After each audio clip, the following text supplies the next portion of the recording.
everyone. Now starting with next video lecture for this chapter financial planning, and this is new topic shares. Share market आपने सुना तो होगा ही। तो exactly ये होता क्या है, ये कैसे वर्क करता है, इसका कैलकुलेशन ये सेशन में हम लोग देखने वाले हैं। ठीक है, तो शेयर्स देखो, amount required to start a company is called capital. This capital is divided into small equal parts. Each part is 1 rupee, 2 rupee, 5 rupee, 10 rupee, 100 rupee. This small part is called share of the company. These shares are sold in the share market to raise the capital. तो लोगों को ये लोग अपनी company के shares बेचते हैं. Shares मतलब कि मेरी कंपनी में तुम्हारा हिस्सा कितना है. ठीक है, उन पैसों से कंपनी जो है कंपनी को और आगे लेकर जाती है. ठीक है, कोई भी फर्म होता है वो उन पैसे पे चलता है और वो लोग दिन ब दिन जो अपना बिजनेस है उसे ग्रो करते रहते हैं. ठीक है, तो लोगों का पैसा यूज करके कंपनी को ग्रो करना. ठीक है, that happens in share market. Okay, about share holder and stock exchange. A share is the smallest unit of the capital. Smallest unit मतलब जो कंपनी है वो क्या करेगी, 10 रुपए के मेरे शेयर है, मेरे शेयर का जो वैल्यूएशन है. सपोज मेरी कोई कंपनी है, तो मैं बैठे बैठे बोलूंगी अरे यार मेरे पास इतना पैसा होता, अगर मैं ये कंपनी में और पैसा डालती थी तो और मेरा जो प्रॉफिट है वो और बढ़ जाता था. ठीक है, बट मेरे पास कैपिटल नहीं है. कैपिटल मतलब मेरे पास पैसा नहीं है, तो मैं क्या करूंगी, मेरी कंपनी के शेयर्स बेचूंगी. जैसे कंपनी कैसे बनती है ना, कंपनी बनती है, सपोज 100% मेरी कंपनी है, तो 100% में से मैंने क्या कर दिया कि मैंने शेयर्स बेचना चालू कर दिया. 10 रुपीज के मेरी कंपनी के शेयर्स है. ओके, तो किसी ने सपोज 50 शेयर्स खरीदे हैं, 50 शेयर्स फॉर 10 रुपीज. देखो, अगर 50 शेयर्स किसी ने खरीदे हैं, है ना, उसका वैल्यू है 10 रुपीज, तो मतलब उसने मेरी कंपनी में डाला है 500 रुपीज. तो ये जो शेयर मार्केट होता है ना, इसे ये बहुत सारे लोग आजकल कर रहे हैं. ठीक है, तो नॉट ओनली ये एक पर्सन, ऐसे काफी सारे लोग हैं. तो वो लोग चाहेंगे अरे ये कंपनी ग्रो कर रही है, इसमें अगर हम लोग पैसा डालते हैं तो हो सकता है कि मेरा पैसा बढ़ जाए. तो हम लोग क्या करेंगे कि बहुत सारे लोगों को मतलब यहाँ पे आ सकते हैं, इनवाइट करेंगे, तो बहुत सारे लोग ये कंपनी में इन्वेस्ट कर सकते हैं. तो ऐसे अगर किसी ने 1 लाख डाल दिया, किसी ने 2 लाख डाल दिया, किसी ने 500 डाल दिया, किसी ने 5000 डाल दिया, पैसा अल्टीमेटली किसके पास आ रहा है, ओनर के पास. जो ओनर होता है कंपनी का उसके पास. तो वो कंपनी को चलाता है ना. कंपनी और कैसे बढ़ेगी उसके बारे में सोचता है, कंपनी को चलाता है, कंपनी का प्रॉफिट बढ़ जाता है और कंपनी दिन ब दिन ग्रो करने लगती है.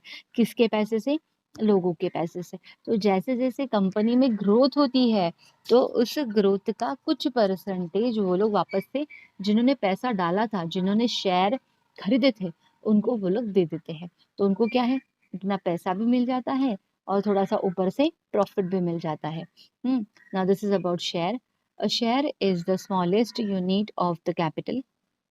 The value of the share is printed on the company's certificate with other details and it is called a share certificate. इसे शेयर सर्टिफिकेट बोलते हैं, बट ये ना पहले होता था, अभी नहीं होता ये शेयर सर्टिफिकेट वाला. अभी तो सब ऑनलाइन चालू है. हम लोग जो भी कुछ इन्वेस्ट करते हैं सब ऑनलाइन देखा जा सकता है, चेक किया जा सकता है. बट ये जो पुराने ज़माने में ना हमें शेयर सर्टिफिकेट मिलते थे, जैसे एक पेपर पे कुछ प्रिंटेड रहता था कि ये कंपनी की शेयर मैंने खरीदे हैं, इसका वैल्यू इतना इतना है. ठीक है, शेयर होल्डर मतलब जो पर्सन उसको खरीद रहा है. ठीक है, तो share holder, a person who owns the share is called a share holder. जो शेयर खरीदेगा उसे बोलेंगे शेयर होल्डर, मतलब जो शेयर को होल्ड कर रहा है, जो शेयर को खरीद रहा है. The share holder is a part owner of the company. Part owner मतलब कुछ परसेंटेज का. हाँ, मतलब देखो, जैसे मैंने 500 रुपए के शेयर खरीदे हैं और मेरी फ्रेंड है उसने 5 लाख के शेयर खरीदे हैं, तो कंपनी में सबसे ज्यादा हिस्सा किसका हुआ, इसका हुआ. मेरा हिस्सा तो बहुत कम है ना. ऐसे तो बहुत सारे लोगों की टीम मिलके ये कंपनी बन जाती है. Stock exchange, it is a place where buying and selling of shares take place. मतलब यहाँ पे बाइंग होता है, सेलिंग होता है। बाय कब करते हैं? जब हमें लगे कि ये प्राइस अभी खरीदने के लिए ठीक-ठाक है, तो तभी हम लोग क्या करेंगे, उसे बाय करेंगे। और हम लोग उसे सेल कब करेंगे? जब हमें लग गया कि अरे अपना पैसा बढ़ गया है, तो हम लोग हो सकता है कि उसे सेल कर दें। It is also known as share market और स्टॉक मार्केट, इक्विटी मार्केट और capital market. Company should be listed in the stock market for trading. जो कंपनी में हम लोग इन्वेस्ट करते हैं ना, वो कंपनी अपने इंडिया के स्टॉक मार्केट में लिस्टेड होनी चाहिए। लिस्टेड मतलब उस कंपनी का भी कुछ डॉक्यूमेंटेशन रहेगा। तो कंपनी के लिस्ट में जितने भी स्टॉक एक्सचेंजेस में कंपनीज आती है, ऐसा नहीं कि कोई भी उठ के चला गया और मैंने उधर मेरी कंपनी का नाम डाल दिया, ऐसे नहीं होता है। That should be listed. Listed मतलब गवर्नमेंट की तरफ से उसको अप्रूवल आना चाहिए कि हाँ, कि आपका नाम स्टॉक एक्सचेंज में हम लोग दिखा सकते हैं, ऐसे, ठीक है। तो दिस इज स्टॉक एक्सचेंज, मतलब ऐसी कुछ पर्टिकुलर कंपनियाज होती है जिनके लिस्ट बनती है और उन्हीं कंपनी के स्टॉक्स हम लोग खरीद सकते हैं। So now what is face value? The value printed on the share certificate is called the face value.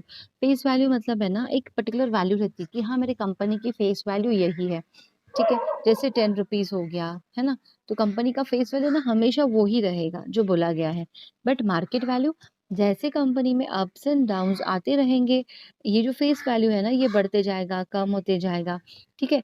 तो जो रेट पे, अगर मैं अभी शेयर मार्केट को मॉनिटरिंग कर रही हूँ और अभी फिलहाल मुझे अगर उसका मार्केट वैल्यू 500 दिख रहा है, तो ये मार्केट वैल्यू है, मतलब फिलहाल के मार्केट में उसका वैल्यूएशन कितना है, that is represented by market value. और फेस वैल्यू मतलब एक फिक्स्ड वैल्यू रहता है, ठीक है। वो हमेशा, मतलब अगर मुझे 50 शेयर्स खरीदने हैं, तो ये प्राइस से नहीं खरीदूंगी मैं, मुझे खरीदना पड़ेगा मार्केट वैल्यू से। मतलब मार्केट में फिलहाल मेरे एक शेयर का कितना वैल्यू चालू है, उस वैल्यू को multiply by number of shares, ठीक है। सो मेरा अमाउंट बन जाएगा। Clear with this face value and market value? Okay. Now अगर किसी शेयर का जो वैल्यू है वो बढ़ते जा रहा है, तो यहाँ पे ना ऐसा एक ट्रायंगल बनेगा और वो रहेगा ग्रीन ट्रायंगल, वो ग्रीन कलर में रहेगा। और किसी शेयर का वैल्यू अगर घट रहा है, तो रहेगा ऐसा उल्टा ट्रायंगल और उसका कलर रहेगा रेड ट्रायंगल। तो रेड ट्रायंगल मतलब उसका वैल्यू जो है वो घटते जा रहा है, और ग्रीन ट्रायंगल मतलब उसका वैल्यू जो है वो बढ़ते जा रहा है। Okay, clear with this concept? ज़्यादा डीप में जाने की ज़रूरत भी हमें है नहीं, बिकॉज इसका कैलकुलेशन पार्ट थोड़ा डिफरेंट है और हमें यहाँ पे खाली कैलकुलेशन पार्ट है। डिविडेंड, अभी डिविडेंड क्या होता है? The part of annual profit of a company which is distributed per share among share holders is called dividend.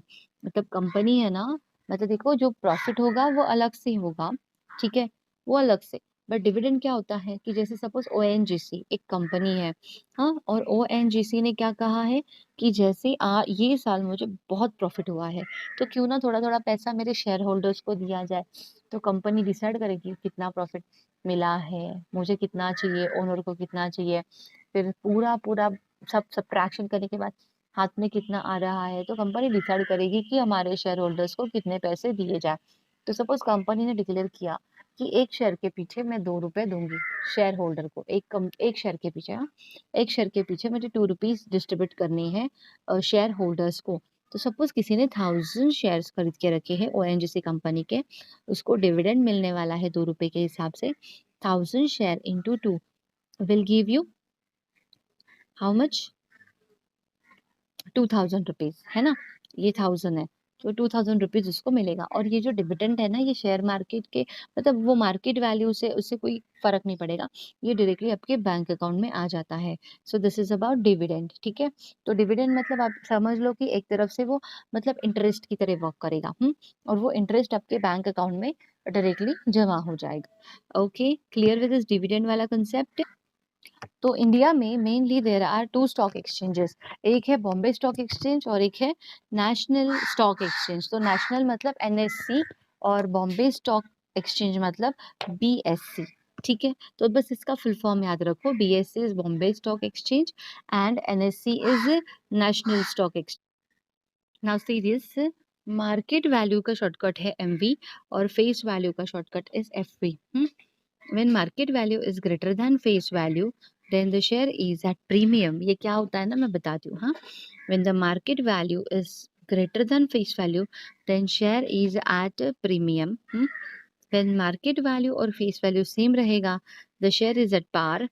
The market value is less than face value, then share is at a discount. तो discount मतलब क्या है? Face value से भी market value कम हो गया, मतलब face value suppose है 20 रुपीज और शेयर का वैल्यू हो गया सपोज 18 रुपए, तो इसका मतलब क्या हुआ कि शेयर मुझे डिस्काउंट में मिल रहा है, 2 रुपए डिस्काउंट में मिल रहा है। ठीक है, दोनों का वैल्यू अगर सेम हो गया 20 तो शेयर इज एट पार बोलते हैं। और अगर मार्केट वैल्यू ज्यादा है 200 रुपया है और फेस वैल्यू 20 रुपीज है, then share is at premium. Premium मतलब कि एक्स्ट्रा पैसे देके मुझे एक शेयर खरीदना पड़ रहा है। ठीक है, तो ये जो है ये आपको होमवर्क में करना है। ये जो है ना ये न्यूमेरिकल पार्ट में बहुत हेल्पफुल रहता है। तो इसे ना आपको 5 टाइम्स लिखना है और इस चीज को आपको लर्न करना है। ओके, तो देखो इनके ऊपर बेस्ड कुछ एग्जांपल्स है ये। Suppose face value is 10 and market value is 15। तो मार्केट वैल्यू फेस वैल्यू से ज्यादा है, मतलब ये वाली चीज है फर्स्ट वाली, मार्केट वैल्यू फेस वैल्यू से ज्यादा है।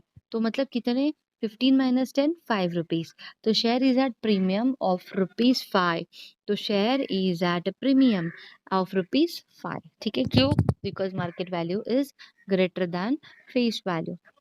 Next to that is this, face value 10 है, मार्केट वैल्यू भी 10 है, कुछ नहीं, जीरो आ रहा है उसका subtraction. The share is at par as M V is equal to F V, मतलब मार्केट वैल्यू और फेस वैल्यू दोनों सेम है।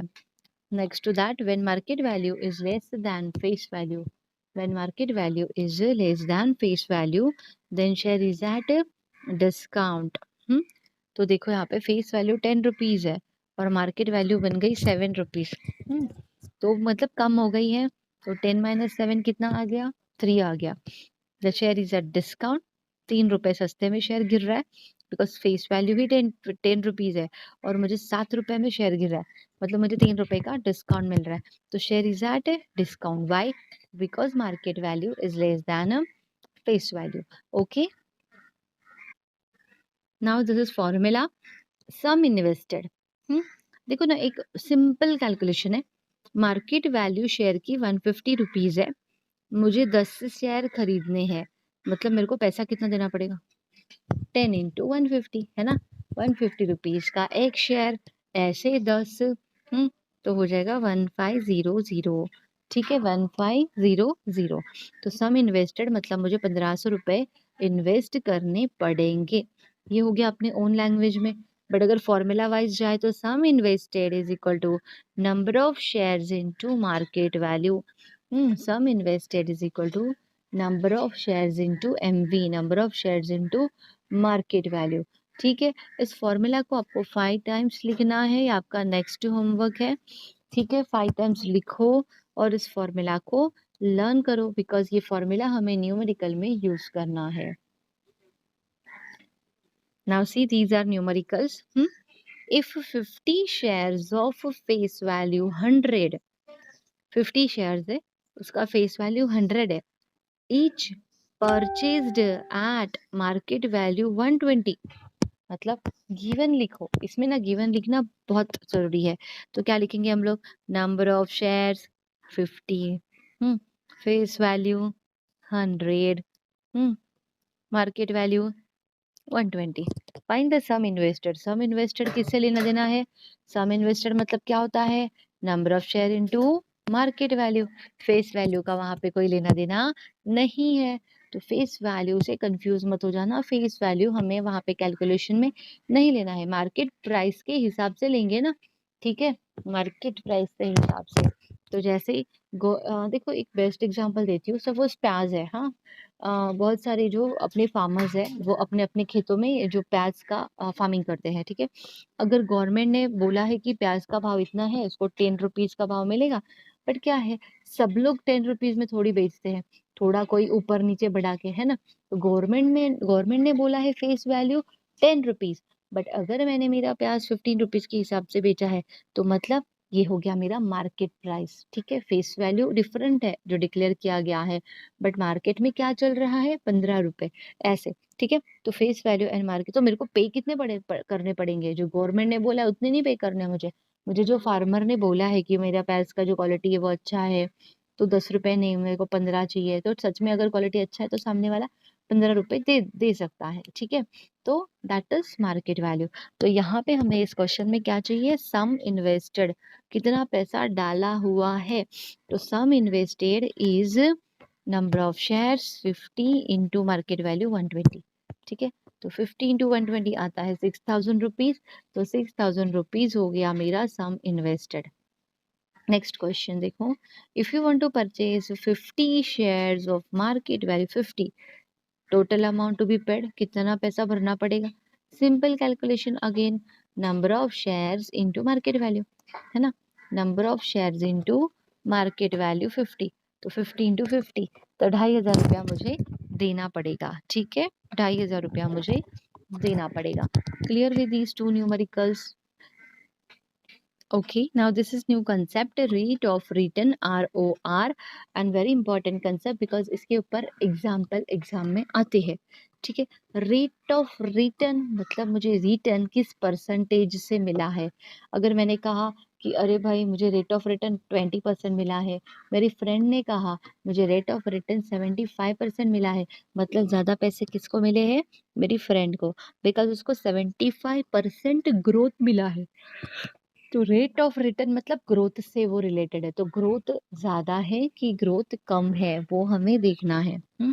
तो देखो यहाँ पे इस क्वेश्चन में what they have provided, F V is 100। ठीक है, एफ वी कितना है 100, market value is 120, market value 120, company declared 15% dividend on the share. Company ने डिविडेंड डिक्लेयर किया कितना, 15% का। Okay, now find the rate of return, मतलब 15 रुपए, मतलब 15% डिविडेंड है। ठीक है, 15%, तो यहाँ पे मुझे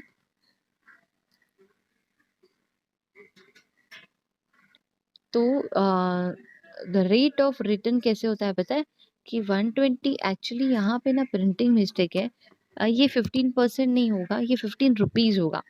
ठीक है, ये 15% नहीं है, दिस इज व्हाट 15 रुपीज। तो जब मैंने मेरे कंपनी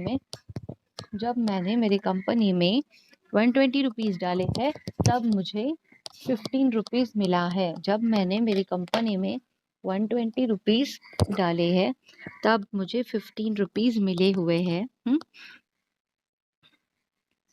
15% डिविडेंड नहीं होगा, ये 15 रुपीज है यहाँ पे। ठीक है, 15 रुपीज पर शेयर। ठीक है, तो यहाँ पे 120 जब मेरा अमाउंट है, तो मुझे 15 रुपीज डिविडेंड मिल रहा है। ओके, तो मुझे रेट ऑफ रिटर्न मतलब किस में आता है, रेट ऑफ रिटर्न का जो आंसर रहता है ना वो हमेशा परसेंटेज में आता है। देखो, शेयर का वैल्यू, उसके ऊपर डिविडेंड कितना मिल रहा है, तो रेट ऑफ रिटर्न मतलब 100 में से कितना। ठीक है, रेट ऑफ रिटर्न मतलब 100 में से कितना।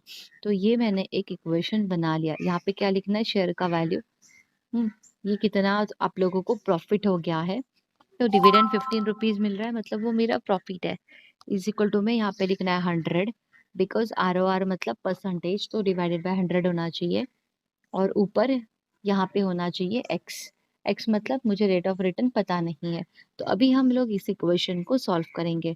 तो इस इक्वेशन को सॉल्व करने के लिए 100 इस तरफ जाके क्या हो जाएगा, मल्टीप्लाई, मतलब this will give you 15 into 100 divided by 120, तो 0 0 कैंसिल, और इसका कैलकुलेशन करो तो 150 डिवाइडेड बाय 12, हाँ, तो 12 वन जा, फिर 3 बचा, 12 टू जा, और 12 फाइव जा, तो 12.5 इसका डिवीजन आ रहा है। तुम लोग बाद में जब भी कॉपी करोगे तभी आराम से टैली कर लेना, तुम लोगों को भी सेम आंसर मिलते कि नहीं। तो 12.5%। ठीक है, ये है आपका रेट ऑफ रिटर्न। तो रेट ऑफ रिटर्न के लिए मैंने आप लोगों को फॉर्मूला क्या बताया है, रेट ऑफ रिटर्न के लिए आप लोगों को शेयर का वैल्यू ऊपर जो भी प्रॉफिट है डिविडेंड वाला हो चाहे टोटल हो, इज इक्वल टू यहाँ पे लिखना है 100 और ऊपर रेट ऑफ रिटर्न पता नहीं है तो कंसिडर दैट एज x। और इस इक्वेशन को सॉल्व करोगे तो you'll be getting ROR। Yes, see this question. Question number 2. Face value is 100. Premium is 65. What is the market value? Premium मतलब एक्स्ट्रा भरना पड़ता है फेस वैल्यू के ऊपर। तो फेस वैल्यू है 100 और मुझे 65 एक्स्ट्रा भरना पड़ रहा है ना। तो मार्केट वैल्यू का फॉर्मूला क्या है? Face value plus premium. तो face value is 100, premium is 65, तो मेरा एक शेयर जा रहा है 165 रुपीज में। ठीक है, मेरा एक शेयर जा रहा है 165 रुपीज में। Now next question, example 3। Complete the following table using given information. Face value is 10, premium 7, face value 10, premium 7, तो मार्केट वैल्यू कितना हो गया? 17 रुपीज। 10 प्लस 7 करना है मुझे। अभी देखो यहाँ पे 25 है और यहाँ पे कम हो गया है। कम मतलब डिस्काउंट। डिस्काउंट मतलब क्या बोलते हैं? एक होता है, हाँ, शेयर इज एट डिस्काउंट, तो डिस्काउंट कितने का है? 9 रुपीज का। ठीक है, फिर एट पार में जितना फेस वैल्यू है उतना ही मार्केट वैल्यू होता है। तो अगर ये 5 है तो ये भी 5 ही होना चाहिए। Clear with this? Market value, ये पहला वाला एग्जाम्पल प्रीमियम वाला है, तो प्रीमियम और फेस वैल्यू को ऐड किया जाता है। दूसरा वाला एग्जाम्पल डिस्काउंट वाला है, बिकॉज फेस वैल्यू से मार्केट वैल्यू कम हो गया। और तीसरा वाला एग्जाम्पल एट पार है शेयर। पार मतलब उसमें फेस वैल्यू और मार्केट वैल्यू सेम रहता है। तो अगर ये 5 दिया हुआ है तो ये भी 5 ही रहेगा। Neil has invested in shares as follows. ठीक है, company A, company B, company C, 350 share, face value इतना है, प्रीमियम इतना है। ओके, तो इन्होंने क्या पूछा है? Neil has invested, find his total investment. तो पहले देखो, कंपनी ए का फेस वैल्यू 10 रुपीज है, उसका प्रीमियम 7 है। तो पहली बात तो उसको शेयर कितने में गिरा रहेगा? फेस वैल्यू प्लस प्रीमियम, मतलब 10 प्लस 7, तो 17 रुपए का उसका एक शेयर है। ऐसे कितने शेयर्स उसने खरीदे हैं? 350। तो 350 into 17, number of shares into market value. तो number of shares are 350, market value मैंने निकाल ली है 17, इसका मल्टीप्लिकेशन आ रहा है 5,950 रुपया। ठीक है, नेक्स्ट, फेस वैल्यू 5 रुपीज है, डिस्काउंट 1 रुपी है, तो मार्केट वैल्यू क्या आएगी? तो market value is equal to face value minus discount. ठीक है, फेस वैल्यू माइनस डिस्काउंट मतलब 5 माइनस 1, तो 5 माइनस 1 का कैलकुलेशन विल गिव यू 4, तो मार्केट वैल्यू मिल गया मुझे 4। ऐसे कितने शेयर्स है? 2750। तो कितना पैसा उसने इस कंपनी में डाला हुआ है? तो number of shares that is 2750 into market value 4 will give you 11,000। तो उसने 11,000 रुपीज इसमें डाले हुए है। नेक्स्ट, कंपनी सी। तो अभी कंपनी सी में 50 शेयर्स है, फेस वैल्यू 100 है और मार्केट वैल्यू 150 है। तो मार्केट वैल्यू मेरे को डायरेक्टली प्रोवाइडेड है, मुझे फाइंड आउट करने की जरूरत नहीं है। तो market value multiply by number of shares 50 है ना, market value 150 into number of shares 50 will give you 7500, 7500। तो ये है मेरा वैल्यूएशन। तो पहले कंपनी में इतना डाला, दूसरे कंपनी में इतना डाला है और तीसरे कंपनी में इतना, तो टोटल पैसा उसने कितना इन्वेस्ट किया हुआ है? तो तीनों का एडिशन, 24,450, ये उसका इन्वेस्टमेंट है। Okay, see next question. Smita has invested 12,000 and purchased shares of face value 10. Face value 10 है at premium 2. At premium, देखो market value is equal to face value plus premium. तो face value है 10, premium is 2, तो मेरे share गिरा 12 rupees में, मतलब share का मार्केट वैल्यू 12 रुपीज है। उसने 12,000 रुपए डाले हैं। देखो टोटल सम इन्वेस्टेड का फॉर्मूला क्या था? Total sum invested is equal to number of shares into market value. तो अभी इस फॉर्मूला में टोटल सम इन्वेस्टेड कितना है 12,000, तो is equal to number of shares पता नहीं है बट मार्केट वैल्यू पता है 12 रुपए। तो यहाँ पे ये 12 इधर जाके क्या हो जाएगा डिवाइड, तो यहाँ पे क्या आएगा 12, तो 12,000 divided by 12 will give you 1,000। तो 1,000 शेयर, तो उसने कितने शेयर खरीदे 1,000, therefore Smita has purchased 1,000 share. ठीक है, क्लियर विद दिस क्वेश्चन। तो आप लोगों को पहले तो है क्वेश्चन को प्रॉपरली अंडरस्टैंड करो तो बाकी का सॉल्यूशन आप लोगों को खुद ब खुद। See this next question. If 50 shares of face value 10 were purchased of market value 25, company declared 30% dividend on the shares, then find sum invested. देखो सम इन्वेस्टेड क्या होता है, market value into number of shares. तो 25 है market value, number of shares are 50, इसका multiplication किया तो 1250 रुपए इन्वेस्ट किए हुए है।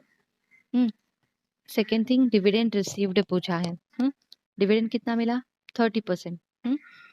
एक चीज समझ लो, डिविडेंड का जो परसेंटेज देते हैं वो लोग, डिविडेंड का जो परसेंटेज देते हैं ना वो हमेशा फेस वैल्यू के ऊपर रहता है, वो मेंशन नहीं रहेगा बट वो हमेशा फेस वैल्यू के ऊपर रहता है। तो फेस वैल्यू कितना है शेयर का 10 रुपीज, तो 30% of face value will be your dividend. ठीक है, 30% ऑफ, 30% मतलब 30% मतलब डिवाइडेड बाय 100, ऑफ मतलब इनटू फेस वैल्यू है 10, इसे सॉल्व किया तो कितना मिला डिविडेंड 3 रुपए, एक शेयर के पीछे 3 रुपए। तो टोटल डिविडेंड रिसीव्ड कितना हुआ 50 शेयर्स है 3 रुपए एक शेयर के पीछे, मतलब मुझे 150 रुपीज मिले हैं। ठीक है, अभी रेट ऑफ रिटर्न निकालना है। रेट ऑफ रिटर्न किससे निकालते हैं, डिविडेंड वाला इनकम। तो डिविडेंड वाला इनकम कितना है 150 रुपीज, सम इन्वेस्टेड कितना है 1250, है ना। मैंने तुम लोग को ये फॉर्मूला बना के दिया था रेट ऑफ रिटर्न का, क्या था वो फॉर्मूला देखो, नीचे लिखना है सम इन्वेस्टेड दैट इज 1250, ऊपर लिखना है डिविडेंड वाला इनकम, डिविडेंड वाला इनकम है 150 rupees is equal to ROR मतलब x अपॉन 100। इसे सॉल्व करेंगे तो आपको x का वैल्यू मिलेगा, मतलब ये 100 इस तरफ जाके मल्टीप्लाई हो गया, that is nothing but this. ठीक है, एक जीरो कट, और जो बचा कैलकुलेशन कर लिया 1500 डिवाइडेड बाय 125, तो इसका जो कैलकुलेशन है वो आ रहा है 12%। तो ROR कितना हुआ 12%। ठीक है, तो यहाँ पर जो है ना ये डिविडेंड 30% जो दिया है वो एक्चुअल में 30% है, बट पिछले वाले क्वेश्चन में वो परसेंटेज नहीं था, वो रुपीज था। वाई, बिकॉज ये 30% है, तो देखो यहाँ पे उन्होंने 30% का कैलकुलेशन करके एक्चुअल डिविडेंड कितना है और एक्चुअल डिविडेंड को न्यूमरेटर में रखा है, उधर उन्होंने डायरेक्ट 15 को ही न्यूमरेटर में रखा था अपॉन सम इन्वेस्टेड, तो इसलिए वहां पे डायरेक्टली 15 रुपीज पता था हमें, इसलिए वहां पे वी हैव रिटन 15 रुपीज। तो रेट ऑफ रिटर्न भी हमें मिल गया है। तो जो तीनों क्वेश्चन पूछे हैं उसके आंसर्स हमें मिल गए हैं। पहला क्वेश्चन है सम इन्वेस्टेड जो कि है 1250, दूसरा है डिविडेंड रिसीव्ड जो कि है 150 रुपीज, और तीसरा है ROR मतलब है रेट ऑफ रिटर्न जो कि है 12%।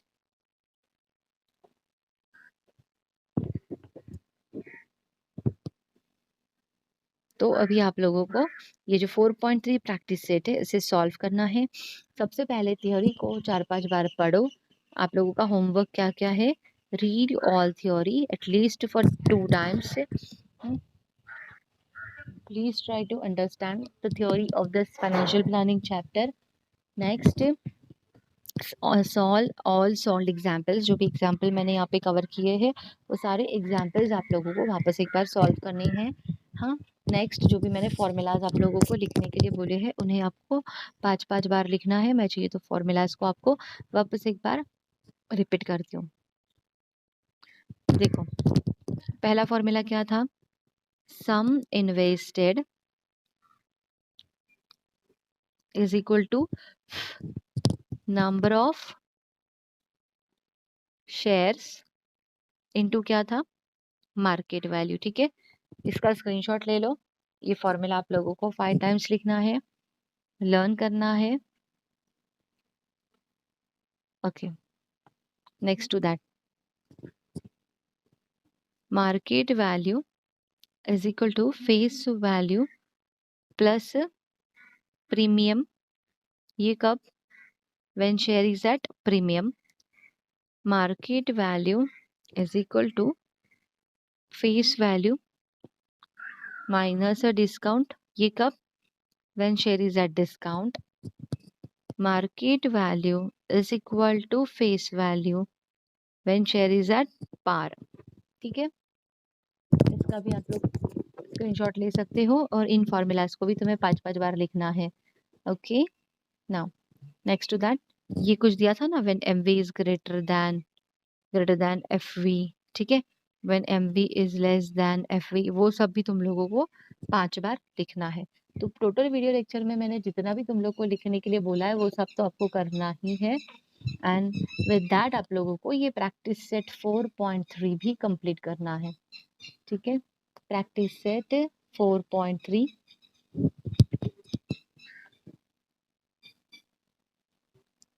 ठीक है, now that's all for this lecture. हम लोग यहीं पे स्टॉप करेंगे और हम लोग नेक्स्ट वीडियो लेक्चर में 4.4 लेकर आ रहे हैं।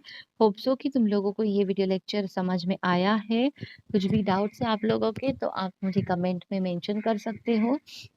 एंड अगर आप लोगों को ये लेक्चर समझ में आया है तो लाइक शेयर ज़रूर करिए और कमेंट्स में मुझे बताइए कि आपको लेक्चर कैसा लगा है।